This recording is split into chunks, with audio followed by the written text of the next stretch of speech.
Welcome back, RawSangan family. So I said, like in my previous video, I entered 2 remote duels Saturday. It was like Yugioh day, but you play remote duels. So the first one I won it with Fluffles. You know, if you guys follow my channel, that's like my main deck right now. So the second one, I decided to play something new, something fun. So I took Mutants.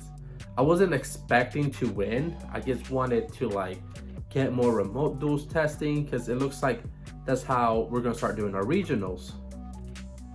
But I got first place. But so like my biggest concern was that when I won first place on my first event and my second event, I was told that I have to pay the shipping costs.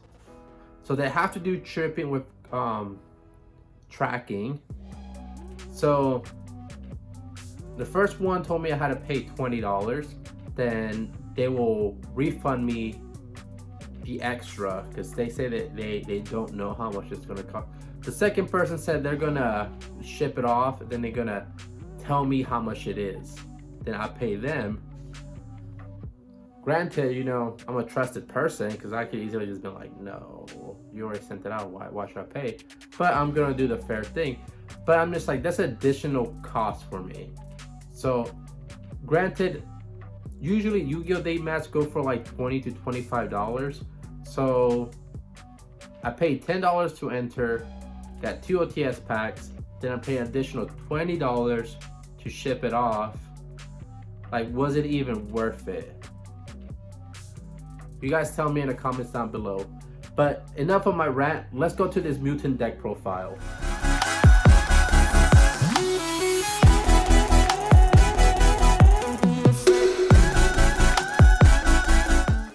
Alright, so we played 1 mutant arsenal, 1 mutant beast, 1 mutant miss.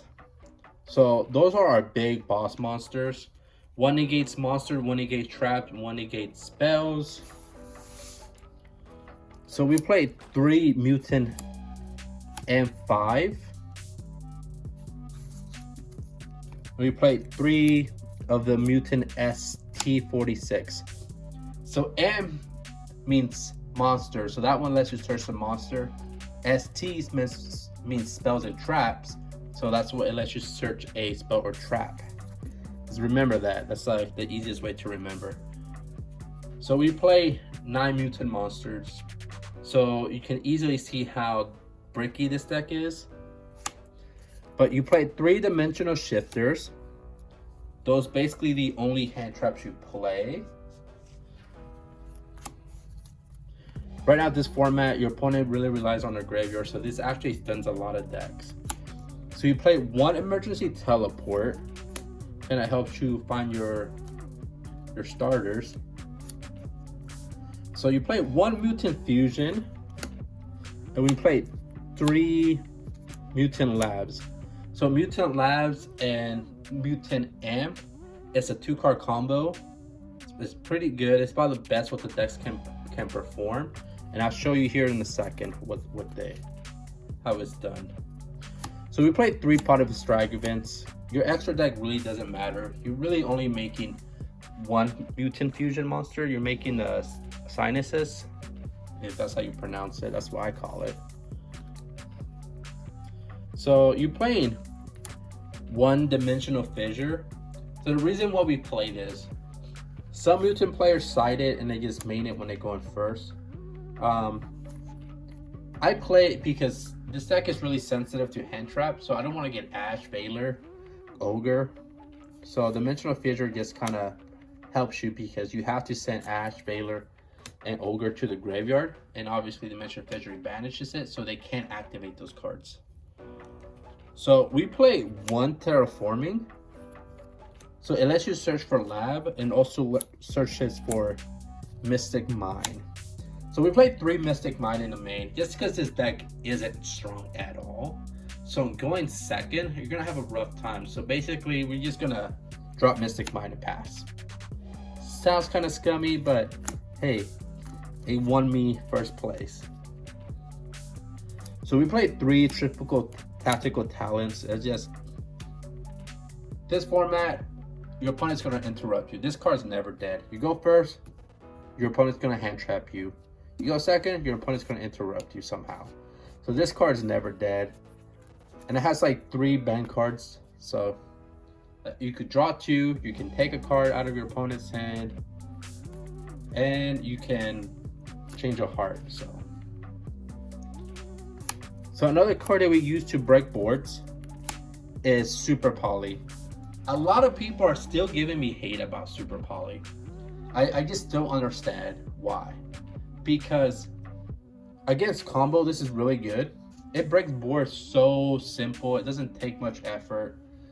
It sucks against control, but you know, like the big threats are combos. So I never understood why people hate on Super Poly. So we played 1 Marker Cosmos again. Because this deck plays on a banish and a graveyard. So our deck doesn't really care what's getting banished, but your opponent deck does, because like I said, this format they really rely on their graveyards. So we played 3 Mutant Cry. This is probably the best trap card in the deck. And we're also playing 3 Mutant Expansions. So my last 3 cards, so we play 41 cards in this deck, is 3 there can only be ones. So basically, a lot of these cards they're different archetypes, except for the starters. They're both psychics, but Arsenal is a machine, Beast is a beast, of course, and Miss is a spellcaster. So there can only be one is actually really good in this deck. This deck is basically more control than anything else. This deck is missing quite a bit to become tier 1. But you know, it's like a good fun deck, and it actually can perform because like I said, I got first place. The event wasn't big. It was only a 4-round tournament. So I'm not saying this is the best deck, tier 1, etc. This is probably like a tier 3 deck, but it's lots of fun. It can compete with the meta. But on the extra deck, we played 3 Sinuses. And this is the card that we used the most. Then we played 3 Ultimus. And also like the really like the big fusion monsters that we use. The rest of like the extra deck is kind of like it's there. But we played 3 Mud Dragons because you know the Super Poly target, and we played Potted Stragavant, so we don't want to banish all of them. So we played 3 Elder Entities NS. So basically, if your opponent plays a Dogmatica Trap, we can send 2 of them and pop 2 cards on your opponent's side of the field. They get punished, and also all you need is 1 Synchro monster and 1 Exceed monster. There's a deck right now that a lot of people are playing that you know you can easily suck up their Marker Cosmo and their enemies. So pretty good Super Poly target also. So we played 1 Starting Venom, but reality we want to play 3. I played these 2 cards because I don't have an extra Starting Venom. But if I did, it would definitely be Starting Venom. This one, basically 3 Dark Monster. This one is I didn't even go to this one. 1 Fusion Monster and 1 Dark Monster. But this is probably the best one, either way. This is the second best one because it clears 3 monsters instead of 2. But this, after all, this has like the best effect. So definitely play 3 Starting Venoms if you have it. So the extra deck, we played 3 Strike. So when we know we're going first, we're playing 3 Dimensional Grounds. Again, if we know we're going first, we take out the shifters and we put this in. We played 3 Cyclones, get rid of back row. 3 Lancias to auto beat what's this, the musical deck, Orcus and Virtual Worlds. We played 1 Pranker Tops, 1 Gamma Seal, and 1 Red Reboot. Probably will take the Gamma Seal for Harpy Filibuster, but I just basically had it because I didn't know what else to play, and it gets rid of Dragoons. I slotted him in, but I never really got to use him. But yeah, let me know how you like the deck profile. Comment, like, subscribe for future videos, and let me know how you guys did on your Yu-Gi-Oh! Day tournament. Also, do you agree with me that like I feel like Konami should pay the tournament organizer to send their own products to our address instead of we have to pay. I don't know. I just don't like. I'm not trying to sound cheap, but I just feel like the additional cost for us for winning. So I feel like we're getting punished for winning.